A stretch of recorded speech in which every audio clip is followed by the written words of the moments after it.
আসসালামু আলাইকুম। আমি অনেক দিন আগে একটা ভিডিওতে বলেছিলাম যে একটা মেয়ে জীবন চলার পথে বাইচে থাকতে গেলে ৪ টা পুরুষের প্রয়োজন হয়। সর্বপ্রথম পুরুষ তার বাবা। তার বাবা প্রত্যেকটা বাবা মেয়ের প্রতি একটা দায়িত্ব আর একটা কর্তব্য থাকে। তার ছোটবেলা থেকে লেখাপড়ার একটা দায়িত্ব থাকে, তারপরে বিয়ে দেওয়া পর্যন্ত। আর যখনই বিয়ে হয়ে যায় তখন দায়িত্ব পড়ে তার স্বামী। এদের মধ্যে বাবার পরও আবার ভাই আছে, বড় ভাই। বাবা যদি মারা যায় তা বড় ভাইয়ের কিন্তু দায়িত্ব পড়ে যায়। সে দায়িত্বগুলো পালন করতে বড় ভাইও কিন্তু পারে। তারপরে বাবাও চলে গেল, বড় ভাইও চলে গেল। তারপর দেখা যাচ্ছে স্বামী এসে দায়িত্ব পড়ে স্বামীর কাঁধে। সে স্বামী যদি ভালো হয় তো মেয়েরা যাক আলহামদুলিল্লাহ। আর স্বামী যদি আসামি হয়, শয়তান হয়, তা সেই শয়তান বজ্জাতের ঘরে মেয়েদের যে কেমন হয় জীবন, তা যে মেয়েরা কষ্টে থাকে সেই মেয়েটার কাছে একবার জিজ্ঞাসা করেন। যাই হোক, সেই স্বামী ভালো কার মন্দ হোক, গার্জিয়ান হিসেবে স্বামীরই দায়িত্ব পালন করা উচিত বেশি।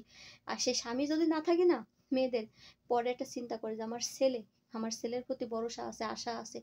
আমার ছেলে আমারে স্বীকৃতি দেবে, আমারে মা বলে আমারে সম্মান করে, আমি ছেলের মুখের দিকে তাকাইয়ে থাকি, আমার জীবন যৌবন সব পার করে দিই, কাটাই দিই।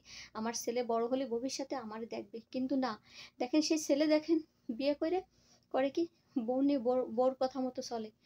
আমার দেখা সখী, একেবারে দেখা সখী, এরকম একটা ছেলে নিয়ে জীবন পার করে দিয়েছে আমার একজন একটা ছেলে আপু। তো সেই বউ নিয়ে ঠিকই বউর কথা উঠতেছে বসতেছে, ছেলে আপুর কান্না, আগেও যেরকম কান্না স্বামীর জন্য কান্না করছে, এখন ছেলের জন্য কান্না করতেছে। তাই আমি সকল বোনদের বলবো, হ্যাঁ, আপনার যদি একটা মেয়ে থাকে বা একটা ছেলে থাকে, কখনো আপনার লাইফ শেষ করবেন না। একটা মেয়ের দিকে তাকাই আপনি জীবনটা কাটাই দেবেন। আপনার জীবনের সব সৌন্দর্য দিনগুলো কাটাই দিয়েছেন মেয়েরার দিকে তাকাই।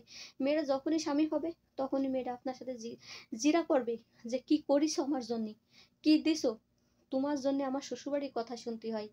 এই ধারণার আপনার মেয়ে আপনার সাথে জবাবদিহি করবে। আর যদি ছেলে হয় তাহলে বলবে যে আমি তোমার আর ইনকাম করে খাওয়াতে পারবো না, আমি আমার সংসার নিয়েই চলতে পারি না, তোমারে কি খাওয়াবো, আর তোমার কাজ তুমি কইরে খাও। তো দেখেন বোন, আপনার লাস্টে সে স্বামীরই দরকার।